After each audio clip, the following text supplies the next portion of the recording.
Hello guys, this is Engineer Kevin and let's solve this problem no, so circuit no. So assume ideal or perfect match sila itong op-amp no. So may dalawang transistor, may inputs, may output na negative. Ayan.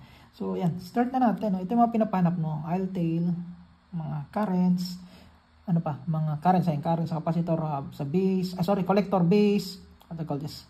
Voltage sa base, voltage VC to out siguro. Ayan. So ang unahin natin siguro yung simpleng kunin is may lamok. Ang simpleng kunin natin dito is siguro I-tail na lang no, pwede tayo. Since kung papansinin niyo ito, tsaka ito ground, pag ground din naman yan. This both itong parehas na to ay naka-parallel. Ayan no. Ibig sabihin pwede tayong mag-loop dito. Ayan. Pwede na lang dito na ako mag-loop. Ayan. Yung voltage dito kahit pag hindi sinabi, assume niyo na lang 0.7 no. And then after that, bababa dito sa ano ba to? Tatawagin ko tong I-tail. So pwede ko tong tawagin ano ba? R-tail ba ang tamang term dito? RE-tail. Basta yun na lang term ko dito. And then ito yung pababa. Ayan. So pag nag-loop ako dito, simple lang yan. So yung 0.7 plus, tinawag ko siyang R-tail Lumutan ko na yung tamang term R-tail. Ayan. Voltage dito. So V-tail na lang tatawag natin. V-tail. Then dito. May minus. So minus 18. So that's in volts is equal to 0 kasi ground na din naman yan. So in short, ang V-tail natin ay pag nilipat natin tong dalawa. So pwede kong sabihin V-tail is equal to 18 minus 0.7, and which is equal to 17.3 volts. Ayun. So meron tayong V-tail. Ang next natin dito, pwede natin makuha yung I-tail, yung dito, yung kuryente dito. Which is just equal to dito ko na lang sulat, I-tail is equal to itong V-tail na sinod ko kanina divided by R-tail na lang yung tawag ko, or 15 kilo ohms. Ayan, i-write natin 17.3 volts divided by 15 kilo ohms is equal to 1.153 milliamperes. 3 decimal digits na lang yung ayan, yung ginawa ko. So, meron na tayong I-tail, no? Pwede ko na itong ganitohin. Ayan. So, may tama ka na. Ang next is IC1, IC2 daw. Ang current lang, kung perfect match or ideal match, pampagulo lang yung mga ganyan, pwede mo na kagad isulat kasi nga parehas sila, pantay, etc. You can already conclude that IC1 is equal to IC2 as well. Pwede mo yung gawin. Ayan. So, paano natin yan isosolve? Ano lang naman yan? Since ganyan yung current yan, pag ganyan, pwede natin sabihin it's all equal to I-tail, yung nasolve natin kanina, yung spelling I-tail, divided by 2 kasi nga parehas sila, equal sila. Ayan. So, pwede natin sabihin na it's 1.153 milliamperes divided by 2. Ayan. Ito, calculator ko lang. 0.577 milliamperes. Ayan. So, meron na tayong itong dalawa. IB. Pwede na ba natin isolve ang IB? I think yes, kasi may IC na tayo. So, ganun din. Parehas lang din ang value nito.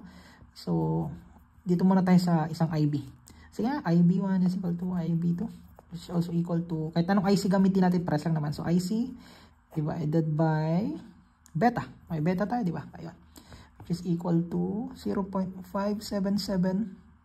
milliampere divided by 150. 7.687 microamperes. Ayan, so parehas. Ayan. So mayroon na tayong mga IB. Ayan. VB naman. Same din. VB1 is equal to VB. Kita ba sa video? Ayan, sorry. Ayan. I-adjust ko. Is equal to VB2. Which is equal to IB, which is 7.687 microamperes. IB times yung 5 kilo ohms. Dito, ayan. 5 kilo ohms. Ayan, 5 kilo ohms kasi yung RB. Ayan. Then, dalawang base natin ay 38, no? 38.435 millivolts. Alright? Okay. Ano pang? Okay na to. Ang hinahanap na lang ay mga VC.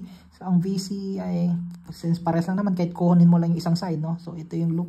And then, pag ground na yan Ayan. So, equal to 0. Ganyan ang loop mo.